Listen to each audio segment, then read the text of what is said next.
Less than 12 hours until we reach yet another hump day, which means we've almost sloshed through the toughest part of the week and are ready for the fun times to begin. All of us, however, except the New Orleans Saints, who are about to welcome the undefeated Carolina Panthers to town. Sounds like the toughest part of their week most definitely remains on the horizon. Well, we'll fly somewhere over the rainbow with Jeff Duncan up next.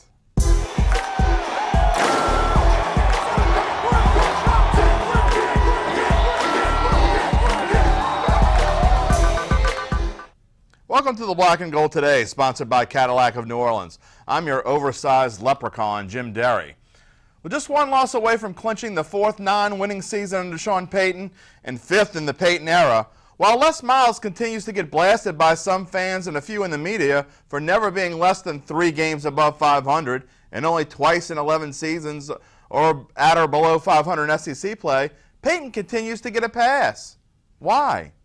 Well, that's just one of the topics we'll discuss today with NOLA.com, the Times-Picayune columnist Jeff Duncan via Skype. So, Dunk, to my question about why Payton continues to get a pass, am I off base? Well, I certainly think he does continue to get a pass. I think he earns so much capital with Saints fans for winning that Super Bowl and having such immediate success early in his tenure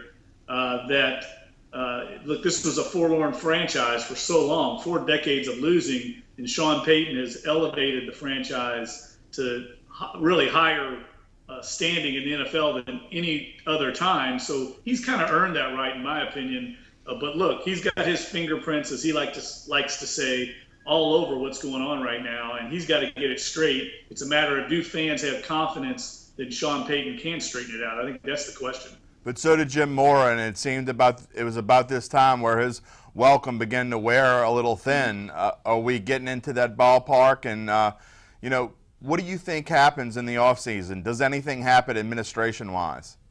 I think that's a great question. I think it's going to be interesting to see. I have a lot of questions about, and I'm sure Saints fans do as well, about what's going on out on Airline Drive. You have an ownership issue right now. Tom Benson is 88 years old.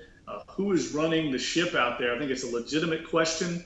And do you have confidence in the power structure that's in place with Dennis Lauscha as the president and Mickey Loomis as the de facto head of football operations? I think those are legitimate questions, and it's going to be interesting to see where this offseason takes us, because right now this ship is kind of rudderless. And I don't think it can be understated at all, the fact that you talk about Tom Benson being 88 years old. He's been out of the spotlight a lot this season. We haven't seen a lot of Tom Benson. And will someone be able to pull the trigger if, who's going to decide that something needs to be happening? I mean, do we know who's going to make the decision? I don't think anybody knows that question. I mean, I think right now Tom Benson ultimately makes that decision. He is 88 years old, but if you talk to people out at Saints camp, he's still actively involved, and as you would expect, JD, he's not happy right now with how things are going. Well, and let's talk about where this team is personnel-wise. I mean, at the moment, they've got all sorts of issues. They're weak in lots of places. I don't even know where to start. And you wrote a column today about there might not be any Saints in the Pro Bowl. That's kind of crazy. Well, it's only happened one time in 36 years. That was 2007. Even in their really bad years, in 2005 when they went 3-13, that Katrina season, LaCharles Bentley made the Pro Bowl. And in some of those really ugly Ditka years, they had Willie Rofe always to fall back on. But if you think about it, Jim, I mean, who is worthy of making the Pro Bowl? I mean, maybe Terron Armstead, the left tackle. But when you go 4-7 right now and staring at 4-8, it's hard to attract a lot of votes. Usually success is what gets you in the Pro Bowl. Right now, the Saints are struggling. The only thing I could think of is, also possibly Mark Ingram is, I believe, 4th overall when it comes to backs and total yards. So he's a possibility, but I don't think anyone on defense is close. No, I don't. And, even Ingram, as good a year as he's having, when you start looking at who is ahead of him in the NFC picture, he's not going to beat out Adrian Peterson. Todd Gurley has so much publicity right now and has more rushing yards. And then Doug Martin, who's quietly had a big-time season. He's already over 1,000 yards in Tampa. I can't see him beating him out. I think it's going to be very difficult. Now, one of these guys might earn an invite as an alternate. That's how Ingram made it last year. But it's different to make it that way than it is to be selected to the Pro Bowl. And that's really what I'm talking about. I don't know if anybody's going to get selected. And generally, a regular possibility would be Thomas Morstead, but he's been out part of the season with an injury. I don't even know if he'd go anyway. Right. And Drew Brees has made it 7 years in a row, 9 years overall. But you just got to think Cam Newton's going to make it for sure. Carson Palmer is leading the league in passing percentage. And Aaron Rodgers is always going to get an invite. I think Drew Brees is on the outside looking in. Yeah, I agree with you. Dunk, stay around for today's extra point. We're going to do a little prognosticating in just a moment. Let's do it. All right, we'll be right back with today's extra point.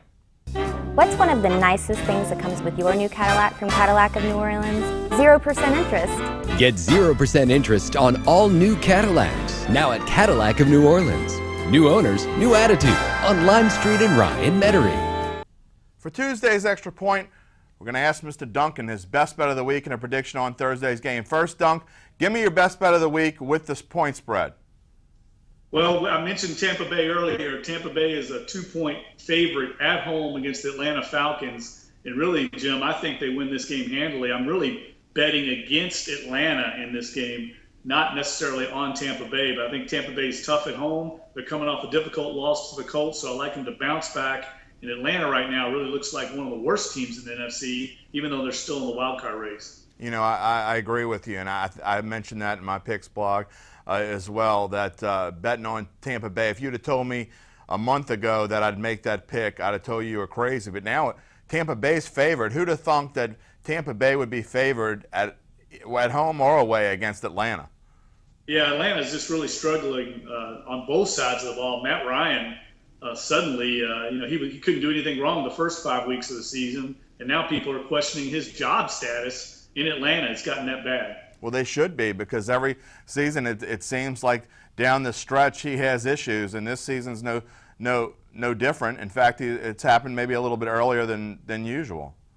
Yeah, they got to get the running game back with Devontae Freeman. That's kind of what fueled their early season run. And I would say this, Atlanta's lost 3 of these 4 games they've lost in a row. They've all been by a field goal or less. They won those games earlier in the year, so they're really kind of just regressing to the mean, if you will. Yeah, and Freeman being injured hasn't helped them, and Tevin Coleman hasn't picked up the slack. Right. Let's talk a little bit about Thursday's game. It's an interesting one. Green Bay, Detroit. The Packers are a 3.5-point favorite. Maybe 3 or 4 weeks ago they might have been as much as a touchdown or 8-point favorite. They're only a 3.5-point favorite. A very interesting matchup against a Detroit team that's playing a lot better. Yeah, this is a tough one. Normally I would take Green Bay in a waltz, but I still like Green Bay in this game. I like them to bounce back. They had a miserable game the other day, very puzzling. Detroit's defense is legit. Ziggy Ansah is exactly the kind of guy the Saints need in their front seven, a difference maker up front. But I just think Green Bay right now, I don't like them losing 2 games in a row. But look, Detroit is no walkover. They've won 3 in a row, 4 of their last 5, and they're legitimately back in the mix in the NFC wildcard picture. Yeah, too bad the Saints won't have any money in free agency to maybe go after a guy that could help them. But that's another show. Yeah, I know. That's the cap problems they've got. That's the most disappointing part of being a Saints fan right now, is you don't have the offseason to say, wow, we can get better in a hurry, because they got such cap issues. That's another show, and it's coming real soon. Dunk, thanks for joining us. We appreciate it.